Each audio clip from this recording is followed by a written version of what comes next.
Bayangkan sebuah kasus pembunuhan yang sepertinya udah selesai. Pelakunya udah dipenjara seumur hidup. Tapi tiba-tiba setelah lebih dari 2 dekade, semuanya berubah gara-gara sebuah podcast. Nah, kali ini kita akan bongkar misteri yang membingungkan ini. Kasus Adnan Syed. Oke, kita mundur dulu ke tahun 1999. Ada seorang siswi SMA bernama Hae Min Lee. Dia itu, ya ampun, cerdas, populer, punya banyak teman.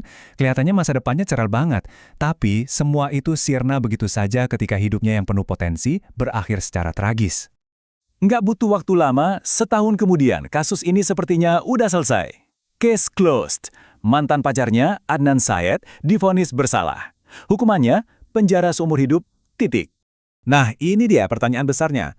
Kalau kasusnya udah ditutup, kenapa setelah 22 tahun mendekam di penjara, Adnan Syed tiba-tiba dibebaskan? Apa yang sebenarnya terjadi?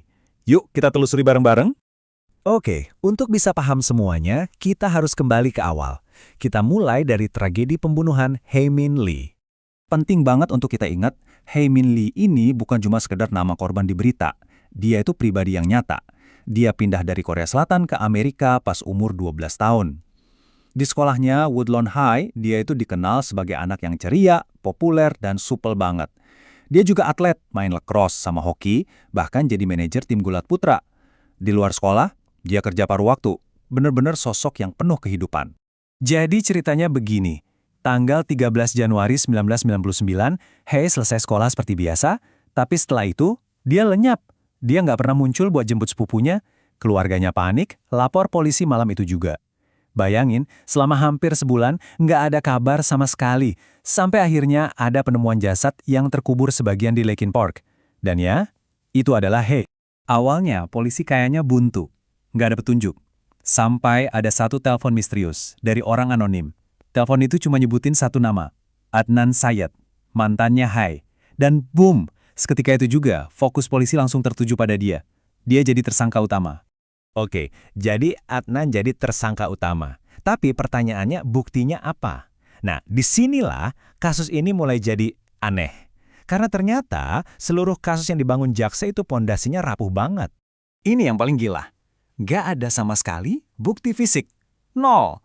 Nggak ada DNA, nggak ada sidik jari, nggak ada apapun yang secara langsung menghubungkan Adnan ke TKP. Jadi, kasusnya bergantung pada apa dong? Ternyata cuma pada kesaksian satu orang. Seorang kenalan Adnan yang namanya Jay Wiles.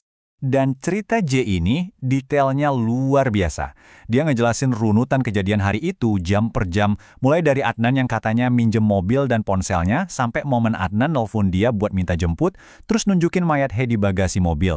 Bahkan sampai detail cara mereka ninggalin mobil Hae dan pergi ke Lakin Park untuk menguburkan jasadnya. Buat juri waktu itu, cerita sedetil ini kedengarannya ya meyakinkan banget. Jadi, ya itu dia. Dengan cerita dari Jay sebagai senjata utama, ditambah data menara seluler yang kelihatannya menempatkan ponsel Adnan di dekat lokasi penguburan, palu hakim pun diketuk. Adnan Syed divonis bersalah atas pembunuhan dan dihukum penjara seumur hidup. Tapi, cerita yang kedengarannya solid itu ternyata banyak bolongnya. Kayak rumah yang dibangun di atas pasir. Cuma, butuh waktu puluhan tahun sampai orang-orang mulai sadar kalau ada yang nggak beres. Coba deh kita lihat ini, cerita Jay itu berubah-ubah terus. Waktu pertama diinterogasi polisi, dia bilang Adnan nunjukin mayatnya di Lakin Park, tempat mereka menguburnya. Pas di pengadilan, dia bilang di parkiran Best Buy. Waktu penguburannya juga beda, awalnya bilang tengah malam, terus ganti jadi sekitar jam 7 malam. Ini kan aneh banget ya, inkonsistensi kayak gini harusnya jadi lampu merah, tapi kesaksiannya tetap jadi pegangan utama. Dan kelemahan kasusnya nggak cuma itu. Pertama, seperti yang kita bahas, nggak ada bukti fisik sama sekali. Kedua, ada saksi alibi, namanya Asia McLean. Dia ngaku lihat Adnan di perpustakaan pas waktu pembunuhan terjadi. Tapi anehnya, pengacara Adnan nggak pernah sekalipun ngehubungin dia. Terus, bukti menara seluler yang tadi dibilang kuat, ternyata belakangan teknologi itu dianggap nggak bisa diandalkan buat nentuin lokasi persis seseorang. Jadi, makin banyak kan keraguannya? Selama 14 tahun, kasus ini seolah hilang di telan bumi. Adnan dipenjara dan semua orang udah lupa. Sampai muncullah sebuah podcast yang memutuskan untuk mengorek lagi kasus ini, meneliti ulang semua bukti dan semua kejanggalan yang ada. Podcast itu namanya serial, dan dampaknya luar biasa. Bayangin, lebih dari 300 juta kali di-download. Tiba-tiba, kasus pembunuhan lokal yang udah terlupakan ini jadi omongan semua orang di seluruh dunia. Bener-bener jadi fenomena global. Host serial Sarah Koenig pada dasarnya cuma melempar satu pertanyaan simpel, tapi nusuk banget ke jutaan pendengarnya. Masa sih seseorang bisa dihukum seumur hidup cuma berdasarkan cerita yang berubah-ubah terus kayak gini? Dan pertanyaan itu bikin semua orang mikir ulang. Nah, karena tekanan publik yang begitu besar gara-gara podcast ini, kasusnya dibuka lagi. Dan penyelidikan baru ini nemuin hal-hal yang benar-benar mengejutkan. Jadi, di tahun 2022 terungkaplah beberapa fakta baru yang wow banget. Ternyata, dulu jaksa nggak ngasih tahu pengacara Adnan soal adanya 2 tersangka alternatif lain. Padahal, salah satu dari mereka ini pernah ngancam mau nyelakain Hey. Nggak cuma itu, tes DNA dengan teknologi canggih yang akhirnya dilakuin di sepatu dan barang-barang Hey, hasilnya negatif. DNA-nya bukan punya Adnan Syed. Tindakan jaksa yang menyembunyikan bukti ini dalam dunia hukum punya namanya Brady Violation. Ini tuh pelanggaran serius di mana jaksa sengaja nggak ngasih bukti yang bisa ngebantu pihak terdakwa. Di kasus Adnan, bukti yang disembunyiin yaitu adanya tersangka lain yang potensial.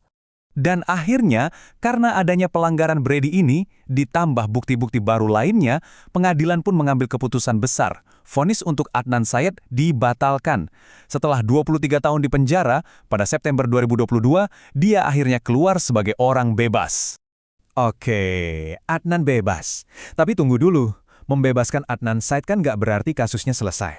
Justru ini membuka lagi pertanyaan terbesarnya. Kalau bukan Adnan, lalu siapa yang membunuh Hae Min Lee? Misterinya kembali dari nol. Jadi, siapa lagi kemungkinannya? Ada Jay Wiles, si saksi kunci yang ceritanya pelin-pelan. Ada juga Alonzo Sellers, pria yang nemuin jasad Hae yang ternyata punya catatan kriminal. Bahkan ada teori soal Roy Davis, seorang pembunuh berantai yang memang aktif di area itu dan metodenya mirip. Jadi ada banyak kemungkinan lain. Pada akhirnya, beginilah situasinya sekarang. Vonis untuk Adnan Syed memang dibatalkan, tapi keadilan untuk Hae Min Lee belum juga ditegakkan. Pembunuhnya masih berkeliaran di luar sana. Setelah semua drama dan lika-liku ini, pertanyaannya kembali ke awal. Siapa sebenarnya yang bertanggung jawab atas kematian Hae Min Lee?